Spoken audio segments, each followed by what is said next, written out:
My daughter banned me from Christmas for being classless, so I stopped paying her bills and watched her panic. You know that feeling when something is wrong, but you cannot quite name it yet? That was exactly what I felt as I climbed the steps to my daughter Rebecca's house on that cold December afternoon. At 58, after a divorce that had left me starting over from scratch, I had built a simple but satisfying routine for myself. I worked as a nurse at Riverside Regional Hospital, lived in a one-bedroom apartment that fit my budget, and the greatest pleasure in my life was being able to help my only daughter. Rebecca opened the door with that half-forced smile I had learned to recognize during the last 4 years, ever since she married David. "Hi, Mom. Come in. I was waiting for you." The house was impeccable, as always, filled with expensive furniture I knew very well who was paying for. David was in the living room, playing with his latest model phone, and he barely looked up when I walked in. "So, about Christmas," I began, trying to sound excited as I sat down on the Italian leather sofa that had cost 3 of my salaries. "I was thinking of making my special apple pie, the one you always loved when you were little. Remember how we used to make it together? You would get yourself covered in cinnamon and—" "Mom," Rebecca interrupted me, and something in her tone made my stomach tighten. "About that, I need to tell you something." She looked at David, who finally put his phone down and joined us, standing behind her armchair like a bodyguard. "What is it, dear?" I tried to keep my voice calm, but I already felt I was not going to like what was coming. "This year is going to be different. David's parents are coming from Connecticut, and we're going to have a more formal dinner. More sophisticated, you understand?" She avoided my gaze and kept playing with the diamond ring I had helped pay for. "That's fine. I can make something more elaborate too. Or I can just bring a few things and help in the kitchen. You know how I like to." "No, Mom." Her voice came out firmer this time.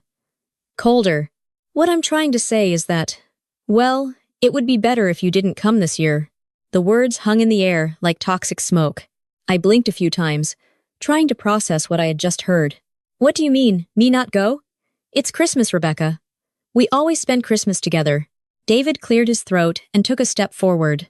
"Mrs. Thompson, what Rebecca is trying to explain is that my parents have very specific expectations about how festivities should be conducted. They come from a family with very particular traditions. Traditions that don't include me. Is that what you mean?" The words came out more bitter than I intended. "It's not personal," Rebecca lied, but the way she said it made it clear that it was exactly personal. "It's just that they're not used to your way of being." My way of being. I worked 60 hours a week taking care of sick people. I paid my own daughter's bills for 4 years, and my way of being was not suitable for the refined family of my son-in-law. I got up slowly, feeling every one of my 58 years weighing on my shoulders. "I understand. My way of being as a nurse from humble origins does not match David's sophisticated parents." "Mom, you don't need to dramatize." "Dramatize?" I laughed, but there was nothing funny about it. "Rebecca, I raised you alone after your father abandoned us. I worked 2 jobs to give you a decent education, so you could go to college, so you could meet men like David. And now, my way of being is not suitable for my own daughter's Christmas." David stepped closer, and for the first time since I had known him, he spoke directly to me without that forced politeness. "Look, Mrs. Thompson, I'm going to be frank with you. My parents expect a certain level. They don't understand why someone who works as a nurse needs to be present at a dinner with executives and successful people. It's uncomfortable for everyone." The silence that followed was deafening. Rebecca did not say a word to defend me. She did not say I was her mother. She did not say I deserved respect. She did not say that without me, she would not even be sitting in that luxurious house. She just sat there, shrunk into the armchair like a child who did not want to get involved in an adult fight. "Executives and successful people," I repeated slowly. "I understand. And I, who save lives every day, who keep families together in their most difficult moments, who pay well and contribute to this family. I am not successful enough." "It's not that, Mom." Rebecca finally spoke, but her voice was weak and empty of conviction. "No? Then what is it, Rebecca? Explain it to me, because I really don't understand how the woman who raised you, who supported you, who still—" I stopped before mentioning the money. Something told me not to play that card yet. David crossed his arms. "Frankly, Mrs. Thompson, Rebecca's father was a respected man in the community, a successful lawyer, a house in the best neighborhood in the city. Rebecca grew up with certain expectations about how things should be done. My parents will expect to talk to people of the same social level as them. My ex-husband? The man who abandoned us when Rebecca was 12 years old. That is the standard of success you use? My voice was rising, and I could see neighbors approaching the front window to listen better. At least he had class, David said. It was like he had slapped me. Rebecca said nothing. My daughter, the girl I had carried in my arms when she cried because she missed her father, the girl I had comforted when other children mocked her thrift store clothes, the girl I had encouraged to study so she could have a better life than mine. That same daughter sat there silently, agreeing that I did not have enough class to be in the presence of her in-laws. I understand perfectly, I said finally, grabbing my purse. Thank you for clarifying that for me. Really. Thank you. Mom, don't leave like this. We can talk after the holidays. We can do something, just the two of us. Rebecca finally got up, but I was already at the door. Sure, dear. After the successful executives leave, you can call me when you need someone without class to help you with something. I opened the door and felt the cold December air burn my face. Have a wonderful Christmas. You deserve it. I left without looking back, but I heard David tell Rebecca, it was better this way. She understood. Yes, I had understood. I had understood perfectly. When I got home, my one-bedroom apartment had never seemed so small, and at the same time, so cozy. It was mine. Paid for with my own sweat, without anyone judging me for not having enough class. I made chamomile tea and sat at the kitchen table with a pile of bank statements I always kept organized in a blue folder. 4 years. 4 years since Rebecca married David, and I started helping with the expenses of their new house. I started doing the math with an old calculator that still worked perfectly, even though it was not state-of-the-art like everything in my daughter's house. January 2021. $2,800 for the house down payment. It's just to help, Mom. We'll pay the rest. February. $1,500 for the financing because David was between jobs. March. $1,500 again, plus $800 for a car emergency. April, May, June. Every month, at least $1,500, sometimes more. My fingers flew over the calculator while my heart raced. $2,000 here, $3,000 there. The month they wanted to change the living room furniture, $4,500. The delayed honeymoon month, $5,000. It's a loan, Mom. We'll pay it back when David gets the promotion. The promotion that never came. Or rather, the promotion did come.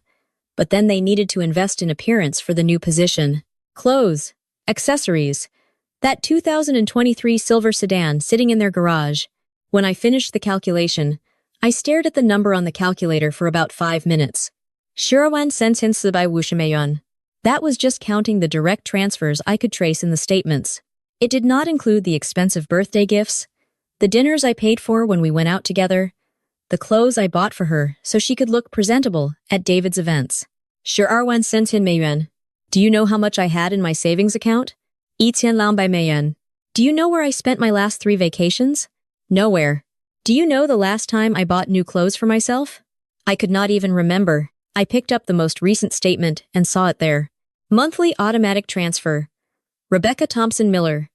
$2,100. Every month, religiously, it came out of my account on the 5th. I did not even have to think about it anymore. It had become like paying electricity or the phone bill. A fixed bill in my life. And that day, she had told me I did not have enough class to sit at the Christmas table of the house I was paying for. I got up and went to the refrigerator. There it was, stuck with a butterfly magnet Rebecca had given me on Mother's Day 3 years earlier. The bank card with the numbers for the automatic transfers. I picked up my phone and called. Good morning, National Bank. This is Jennifer. How can I help you? Hi, Jennifer. I need to cancel an automatic transfer that is set up on my account. Sure, I can help with that. I'll need to confirm some information first. 10 minutes later, it was done. The automatic transfer of $2,100 that left my account every 5th from my daughter's account had been canceled. 4 years, 4 months, and 17 days after I had set it up, thinking I was helping my daughter begin her married life. Anything else I can help you with today, Mrs. Thompson? Actually, yes. Are there any other automatic transfers set up for that same destination account? Jennifer checked. Yes. I see a $300 transfer that goes out every 15th. Let me see. It's marked as Rebecca's car. Cancel that one too, please. Cancelled. Anything else? That's all. Thank you, Jennifer. I hung up the phone and stood there in the kitchen, holding the device in my hand. Done. After 4 years, I had cut the financial umbilical cord that connected my bank account to my daughter's luxurious life. Do you know what I felt? Lightness. For the first time in years, I felt as if a weight had been lifted from my shoulders. $2,400 a month would stay in my account. Money I could spend on myself. Money I could save for my retirement. Money I could simply leave there, growing, without worrying whether it would be enough to pay my bills and Rebecca's bills too. I took all the bank statements scattered across the table and went to the paper shredder I never used. One by one, I started feeding those papers through the machine. The noise was satisfying, as if I were undoing the last 4 years of exploitation, page by page. When I finished, I took out a wine glass I kept for special occasions and poured myself a generous amount. I toasted alone in my small kitchen. Merry Christmas to me. For the first time in 4 years, I was going to have an entire December without worrying whether the money would be enough to pay my bills and Rebecca's bills too. I could buy presents for myself. I could dream about a trip on my next vacation. I could look at my bank statement without feeling that tightness in my chest. My daughter had told me I was not welcome at her Christmas because I did not have enough class. Fine. She was going to find out exactly how much it costs to have class when the money from the classless mother stops arriving in her account. I finished the wine and went to bed more peaceful than I had been in months. Tomorrow would be the first day of my new life. A life where I did not exist to pay the bills of people who were ashamed of me. And do you know what? I was anxious to see what that life would be like. 3 days later, my phone rang while I was enjoying my day off, watching an old movie on Netflix. It was Rebecca, and from the tone of her voice, I already knew she was not calling to wish me a good day. Mom, I need you to do something for me today. It was not a request. It was an order. 4 years listening to that tone, and I was only now realizing how much she had changed with me after she got married. What is it, Rebecca? Can you go to the shopping center today? I need some gifts for David's parents. Good things. You understand? They arrive tomorrow, and I won't have time to go out. Boulevard Shopping Center. The most expensive mall in the city, where a simple blouse cost more than 2 days of my salary. Why can't you go? Mom, I have meetings at the office all day, and then I need to go to the salon to get my hair done for tomorrow. Can you do this for me? It's important. Important for her. As always, everything in Rebecca's life was important. My double shifts at the hospital to pay her bills. That was not important. My health, my tiredness, my free time, none of that was important. But buying gifts for the in-laws who thought I was too inadequate to sit at the same table, that was important. What kind of gifts? Something sophisticated for Mrs. Miller. Maybe an Italian leather purse or a French silk scarf, something like that. Between $300 and $500. For Mr. Miller, a good Scottish whiskey, or maybe a brand-name tie. You understand, right? Between $300 and $500 each for people who considered me an embarrassment. And how am I going to pay for this, Rebecca? Oh, Mom, you can put it on your card, and then we'll settle up. Like always. Like always. Like always meant I paid and never saw the color of the money again. Like always meant I was going to use my credit card to buy expensive gifts for people who despised me. Okay, I said, and I felt a strange sense of calm. I'll go to the mall today. Thank you, Mom. You're an angel. Oh, and buy some beautiful flowers, too, for me to give Mrs. Miller when they arrive. White orchids, if they have them. An angel. I was an angel when she needed something. When it came to including me at Christmas, I was an embarrassment. Leave it to me, dear. 2 hours later, I was at Boulevard Shopping Center, but I did not go to the expensive stores she had suggested. I went straight to the department store at the end of the corridor, the one that always had promotions and discounts. I spent an hour choosing very carefully. For Mrs. Miller, I bought a brown synthetic leather purse that cost $45. It looked like real leather if you did not look too closely, and it had an interesting vintage charm. For Mr. Miller, I found a navy blue tie with small polka dots for $19.99. Discreet. Conservative. Appropriate for an executive. The flowers were easier. Instead of expensive white orchids, I bought an arrangement of yellow chrysanthemums for $22. Beautiful, durable, cheerful flowers. Total bill, 8,900. I wrapped everything carefully, using gold wrapping paper and red ribbons I bought at the stationery store for $5. Everything looked very presentable. Even pretty, I would say. I took the gifts to Rebecca in the late afternoon, arriving at her house with my best smile. "Mom, good thing you arrived. Let me see." She opened the bags anxiously, and I watched her facial expression gradually change. "Mom, what purse is this?" "A brown leather purse. It turned out beautiful, didn't it? Look at the finish." Rebecca turned the purse over, looking for the label. "Mom, this isn't Italian leather. This is from Central Varieties." "It's leather," I insisted, keeping my smile. "And it goes with everything. Mrs. Miller will love it." She picked up the tie. "And this? Mom, where did you buy this?" "A beautiful tie for Mr. Miller. Blue is a very elegant color, don't you think?" "Mom, this costs less than $20. I can see the price on the tag." Rebecca was getting red. "And these flowers, I asked for white orchids. Chrysanthemums are much more cheerful, and they last longer." David appeared in the room at that moment, attracted by his wife's altered voice. "What happened?" "My mother bought cheap gifts for your parents. Look at this." She showed him the purse as if it were evidence of a crime. David examined the gifts with a disgusted face. "Mrs. Thompson, my parents will notice immediately that these are low-quality products. This is embarrassing." "Embarrassing. That word again." "Sorry, guys," I said, pretending sadness. "I thought what mattered was the affection, not the price. But if you didn't like them, I can try to exchange them." "There's no way to exchange them now, Mom. They arrive tomorrow morning." Rebecca was almost screaming. "Then you'll have to explain to them that the gifts were chosen by me," I said, still smiling. "You can say they were bought by your in-law's grandmother, that classless nurse who won't be at Christmas." The silence was awkward. David and Rebecca looked at each other, clearly realizing that I was no longer being the understanding, submissive mother they were used to. "Mom, you're acting strange," Rebecca said finally. "Am I? That's a shame. Well, I'll leave you with the gifts. I'm sure you'll explain everything very well to your sophisticated guests." I left their house with a light heart. I had spent less than $100 instead of the $800 to $1,000 they expected. And I had still given Rebecca exactly what she deserved. Cheap gifts for people who had raised her to look down on me. The next day, my phone rang around noon. It was Rebecca, and for the first time in years, she was talking to me with a voice I did not recognize. A desperate voice. "Mom, you have to come here now." "What happened, dear?" "David's parents arrived this morning and they didn't like the gifts. Mrs. Miller said the purse looked like fake leather, and Mr. Miller barely opened the tie properly. They're thinking that we don't have good taste." They did not have good taste. How life took interesting turns. "And what do you want me to do, Rebecca?" "You need to come here and explain that it was you who chose them. Say that you don't understand expensive gifts. Say you bought what you thought was pretty. Please, Mom. They can't think we're ordinary people." "Ordinary people." I laughed. I could not help myself. "Rebecca, dear, you told me I couldn't go to your Christmas because I don't have enough class to be in the presence of David's parents. Remember?" "Mom, that was different.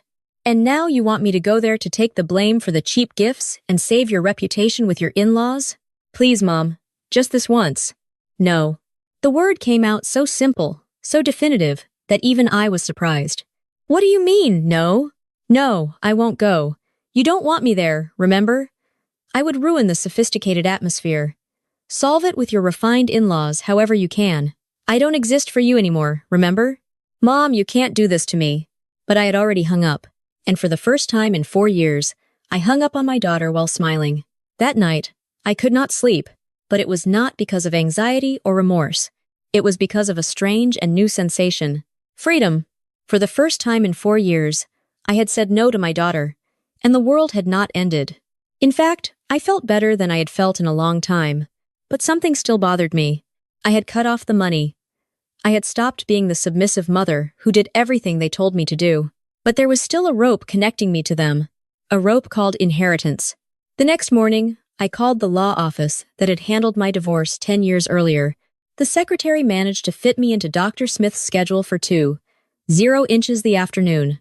"Mrs. Thompson," he said when I entered his office, "it has been a while since we talked. How can I help you?"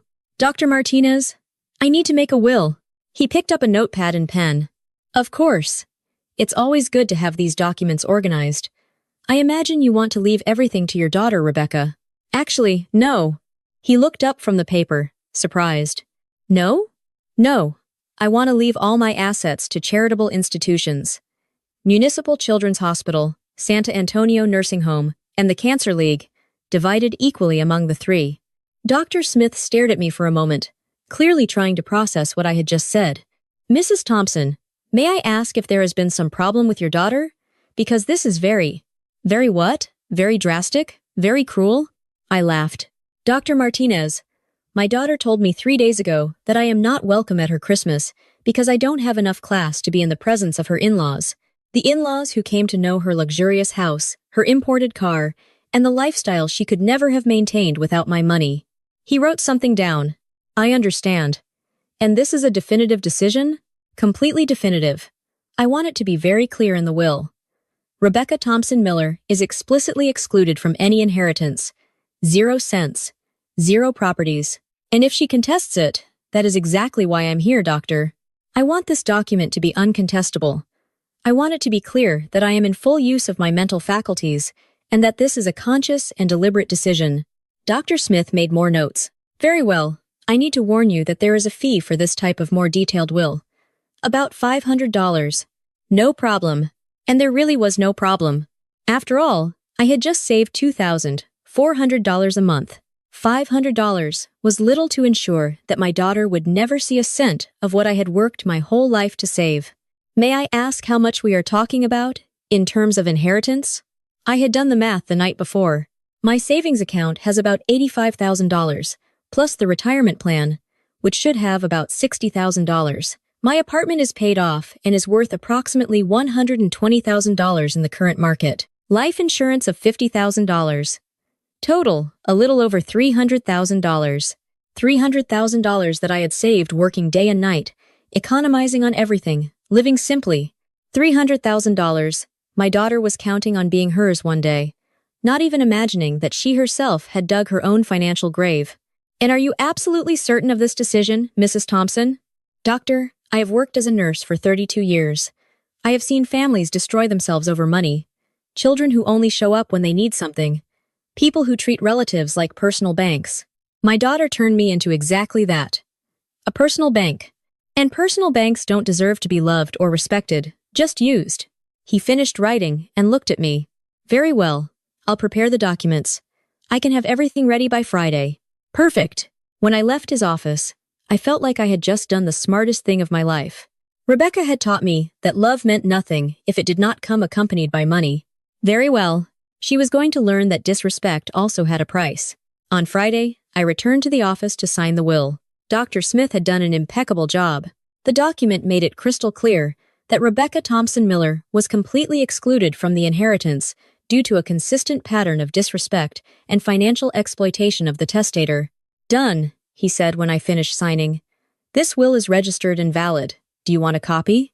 I want 2 copies. One I'll keep at home, and the other in my safe deposit box at the bank. When I got home with the documents, I felt renewed. In 1 week, I had completely cut the financial ties that bound me to a daughter who was ashamed of me. I kept 1 copy of the will in my dresser drawer with my other important documents, and the second copy went straight to the bank safe on Monday. Do you know what impressed me most? How much better I slept now. I no longer had that constant anxiety of wondering whether the money would be enough to pay my bills and hers too. I no longer had to worry whether she would call, asking for just one more little favor that would cost another few $100s. During the following 2 weeks, I lived a peace I had not known in years. I woke up, went to work, came home, and the money I earned was mine. I started making plans. Maybe a trip to the mountains in the spring. Maybe trading my old car for a newer one. Maybe even giving my apartment a makeover. I bought new clothes for myself. Nothing too expensive, but pretty pieces that made me feel good. I started going to the beauty salon once a month. Small luxuries I had denied myself while supporting my daughter's lifestyle. Rebecca did not call once during those 2 weeks. She was probably too busy entertaining her in-laws and pretending she had her own money to maintain that entire life. Or maybe she was still angry with me for buying cheap gifts and refusing to go there and take the blame. I did not care. For the first time in 4 years, I did not care whether my daughter was angry with me. She had taught me that I only existed to be used. So now she was going to learn how to live without using me. The will was safe in the bank vault, patiently waiting for the day Rebecca would discover that every time she humiliated me, treated me like a servant, pretended I did not exist when she did not need money, each of those moments had cost her exactly $300,000. And do you know what? I did not feel even a little remorse. 2 months passed after that conversation about Christmas. 2 months of peace. 2 months of sleeping well. 2 months without worrying that my account would end up in the red because I was supporting 2 households. I was in the middle of a shift at the hospital when my cell phone vibrated. It was Rebecca. I answered during my break outside in the parking lot, enjoying the fresh February air. "Hi, Mom." Her voice was different. It was not the tone of superiority I had become used to hearing in recent years. There was something else there. Desperation. "Hi, Rebecca. How are you?" "Mom, I need to talk to you about something. The money." Finally, I had wondered how long it would take for her to notice that the tap had dried up. "Which money, dear?" "Last month's transfer didn't arrive in my account." "What transfer?" "Mom, you know what transfer I'm talking about. The $2,100 you always send. I thought it was some problem with the bank, but now it's February 7th and nothing has arrived." "Oh, that transfer. I canceled it." Silence on the other end of the line. A long, tense silence. "What do you mean you canceled it?" "I canceled the automatic transfer, Rebecca, on the day you told me I didn't have enough class to be at your family's Christmas." "Mom, that has nothing to do with one thing and the other. Nothing to do with it." "Of course not." For her, it was perfectly normal to humiliate me and still expect me to continue paying her bills. For me, it has everything to do with it. "Rebecca, you told me I am an embarrassment to your sophisticated family, so I decided to stop embarrassing you with my money too." "Mom, you can't do this. You know we count on that money." "Count on my money. Not appreciate my money. Not feel grateful for my help. Count on my money as if it were an acquired right." "Rebecca, you are 32 years old. You are married to a man who works at a good company. Why do you count on money from a classless nurse?" "It's not like that, Mom." "No? Then how is it?" "Because from my point of view, you spent the last 4 years using me as a personal bank while pretending I wasn't good enough to be part of your family." I heard her breathe deeply on the other side. When she spoke again, her voice was louder, more desperate. "Mom, you don't understand. We have commitments. The house financing, David's car, credit cards. Without your money, we can't pay for everything." "And how is that my problem, Rebecca?" "What do you mean? How is that your problem? I'm your daughter. You're my daughter when you need money. When it comes to including me in the family, treating me with respect, valuing me, then I'm just an embarrassment." "Mom, stop it. You're distorting everything." "Distorting?" I laughed bitterly. "Rebecca, you literally told me I couldn't go to Christmas because I don't have enough class. Your husband said my nurse way did not match the successful executives. How exactly am I distorting this?" That was a misunderstanding." "It wasn't a misunderstanding at all. You were very clear, and I understood the message perfectly." "Mom, listen. We can talk about this in person. Come to my house. Let's have lunch together. Like old times." "Like old times, when I also paid the restaurant bill?" "No, Rebecca. I won't go to your house anymore. I won't fund anything for you anymore. You're adults. Figure it out." "Mom." Her voice was almost screaming now. "You can't simply stop helping us. We're going to get into debt. Then ask for help from David's refined parents, or from the successful executives. You know, people with enough class, unlike me. You know they won't lend us money. And I should lend you money, why? Because I'm a sucker? Because I'm easy to manipulate? Because you're my mother. I am your mother when you need money, Rebecca. The rest of the time, I'm just an embarrassment who can't be present at the important occasions of your life." "Mom, this isn't fair." It was not fair. After 4 years of bleeding me financially, after humiliating me in front of my son-in-law, after excluding me from Christmas with my own family, she was telling me I was being unfair. You know what isn't fair, Rebecca? It isn't fair for a daughter to treat her mother like a personal bank. It isn't fair to make me pay for a house where I'm not welcome. It isn't fair for you to live at my expense and still have the nerve to say, I don't have class. Mom, you're exaggerating. Am I? Rebecca, in the last 4 years, you received more than $120,000 from my account. $120,000 that I worked 60 hours a week to earn. And in exchange for what? Being treated like a servant when you need something, and like an embarrassment when you don't. Silence again. This time, longer. Sure, Wen Meiyuan? Her voice came out in a whisper. That's right, $120,000. I did the math. Do you want me to send you the statements so you can see? Mom, I didn't know it was so much. Of course you knew, Rebecca. You just didn't care. As long as the money arrived, it didn't matter if I was killing myself working to pay for your luxurious life. It's not like that. It is exactly like that. And it's over. Not one more cent will come out of my account for you. Never again. Mom, you can't do this to me. If you stop helping, we're going to lose the house. Then you'll learn to live within your means, like normal adults do. Mom, please, I'm begging you. And that was when she said the thing I will never forget. The thing that confirmed I had made the right decision. If you don't start sending the money again, I'll never talk to you again. Never again. You're going to lose your daughter forever. Lose my daughter. As if I had not lost her long ago. As if I had not lost her on the day she decided money was more important than respect. Rebecca, I said, and my voice came out calmer than I expected. If the only reason you talk to me is money, then I lost my daughter long ago. The difference is that now I know it. And I hung up the phone. I stood there in the hospital parking lot for a few minutes, looking at the phone in my hand. 4 years of manipulation had just been summed up in a threat. Give me money, or lose your daughter. Well, she had made her choice. And so had I. The following week, Rebecca called 3 more times. I answered the first one out of curiosity, just to see if she had changed her strategy. Mom, I was thinking about what you said. And you're right about some things. We really didn't treat you well, and I'm sorry for that. But you can't punish us financially because of it. Punish them financially. As if I had an obligation to support them forever. Rebecca, I'm not punishing anyone. I'm simply stopping the funding of the life of 2 adults who are ashamed of me. We are not ashamed of you. Yes, you are. You are so ashamed of me that you don't even want me at your own family's Christmas. Mom, that was a misunderstanding. We can have another Christmas, just the 3 of us, to make up for it. I don't want to make up Christmas, Rebecca. And I don't want to be treated like a servant that you pay with fake smiles and empty promises anymore. Then what do you want? What do I need to do for you to start helping us again? What I wanted. After 4 years, she was finally asking what I wanted. I want you to learn to live with your own money. I want you to grow up. And mainly, I want you to leave me alone. Mom, that's cruel. Cruel was you using me as a personal bank for 4 years. Cruel was excluding me from Christmas. Cruel was your husband saying, I don't have class. I'm just stopping being an idiot. I hung up again. The second call came 2 days later. This time, it was David on the phone. Mrs. Thompson, I need to talk to you. Talk, David. You can't simply stop helping Rebecca like this out of nowhere. This is irresponsible on your part.